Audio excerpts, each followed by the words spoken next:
Good morning, fam. It's a great day. How are you all? It's weird to start the vlog like this with like this whole setup, but I just finished filming another A Day in the Word. I'm trying to get a bunch of those in the can, and so I figured I would start the vlog here today because today I am going to do a question time, not with Sweet Bear, but question time about Sweet Bear. Question time without but about Sweet Bear. Are you ready? Let's get started.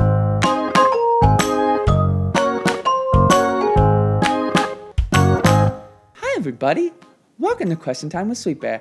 I'm Sweet Bear, and this is Jon. That was honestly my best Sweet Bear impression. Today on the Twitters, I asked you all to submit questions to me about Sweet Bear. This first question comes from Rachel Charlesworth. Rachel asks, how did both of you know what God wanted to do in your lives? To be honest with you, Rachel, I don't think that this is a question that either I or Sweet Bear, I think I can speak for her, I don't think this is a question that either of us really like very much. Not because we don't believe that God has a purpose and a plan for everyone's life, because we do, and not because we don't believe that God works in everyone's lives. We absolutely believe that, but because for me, and I think she shares this sentiment because we've talked about it, I feel that that question is often used as an excuse for inaction. People say, well, I'm just trying to figure out God's call in my life right now, so in the meantime, I'm doing this, or in the meantime, I'm waiting around. And we kind of get stuck in this waiting period. We're just waiting to figure out, we're waiting for God to come down from heaven and tell us exactly what he wants us to do. And sometimes that does happen for people, but most of the times it doesn't. I like to think of figuring out God's call for your life as a rock that you are a giant boulder that you're trying to push. It's really hard to get that boulder moving if it's just sitting still. But if you can get that boulder moving just a little bit, then the momentum is what carries it. So for me, I think you have to start moving in the directions of your passions, in the directions of your talents, and from that momentum, God will begin to encourage us on his path. I think that's what we see reflected all throughout Scripture, actually, and I don't want to start preaching about it, so I'm going to move on to the next question. Emily Schmatz asks, that almost rhymes, do you want to have kids? Emily, the answer is yes, absolutely we want to have kids. We also have it on our hearts to possibly look into adoption at some point. Again, it's not something that we're looking at right now, but definitely in the future. Lindsay asks, what are her, Sweet Bear's, spiritual gifts? So Sweet Bear and I have had a lot of conversations about this because for me, my spiritual gifts are leadership and teaching, which are very upfront gifts. They are gifts that become very apparent to people very quickly because you find yourself up on stages in front of crowds and in front of cameras and things like that. Whereas hers, I believe that she does have the spiritual gift of teaching, maybe not in the biblical sense, but she's a great teacher.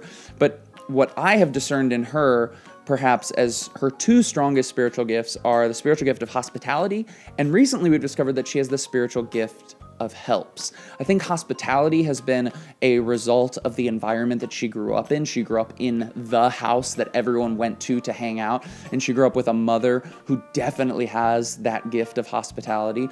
And so Sweet Bear just knows how to make people feel welcome. And I did not necessarily grow up in that house where everyone went. And so when we got married and we moved in together and Sweet Bear was always wanting to have people over, I had to sort of learn how to be a host, where for her, it just comes so naturally and she makes people feel so welcome and she's so good at it. It's just so natural to her. But what we realized, or at least I realized recently, is that she also has the spiritual gift of helps.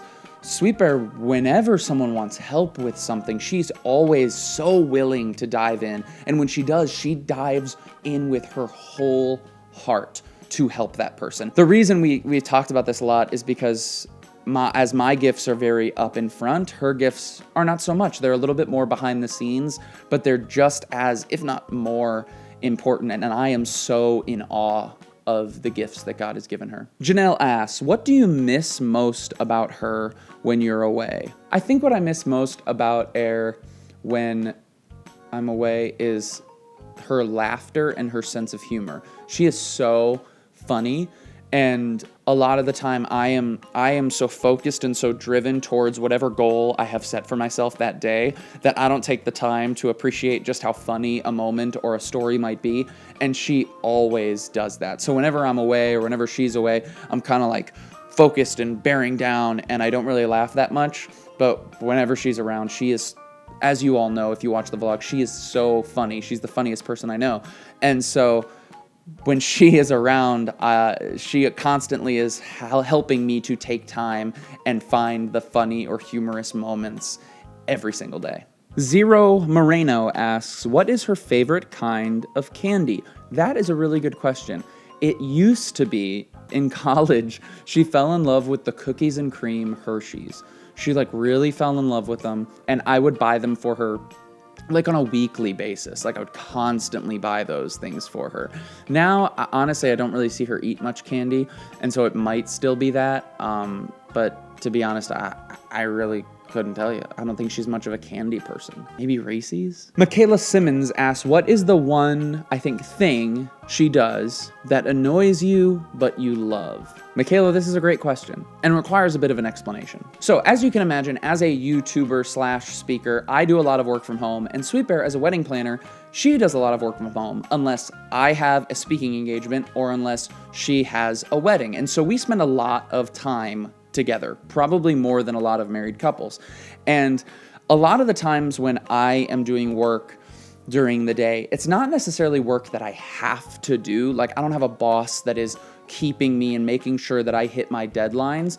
It is work that I could push to tomorrow, or I could do it another day, or I could do it another time. But for me, I have it sort of planned out in my head of I need to accomplish these things today to make room for this thing tomorrow so that I'm ready by the time this upload date or this speaking engagement comes. But again, it's not work that I have to do. It really is work that I'm choosing to do. And a lot of the times when I'm in that zone, Air wants me to just be done with work immediately, or she wants me to just not work at all that day. And so I'll be over at my desk and she'll be on the couch and she'll ask me 5 or 6 times throughout the day, like, are you done working yet? Are you done working yet? Are you done yet? Why are you still working? And it annoys the crap out of me in the moment, but I actually secretly love it because I love the fact that I have a wife that wants to spend time with me.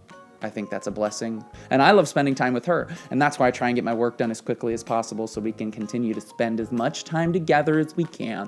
Which I think is a great place to end. Thank you all for watching this episode of Question Time with Story Time with Blank Time with Sweet Bear. Make sure to comment down below for other things you want to see on the next time with Story Time with Sweet Bear. We will do a challenge soon.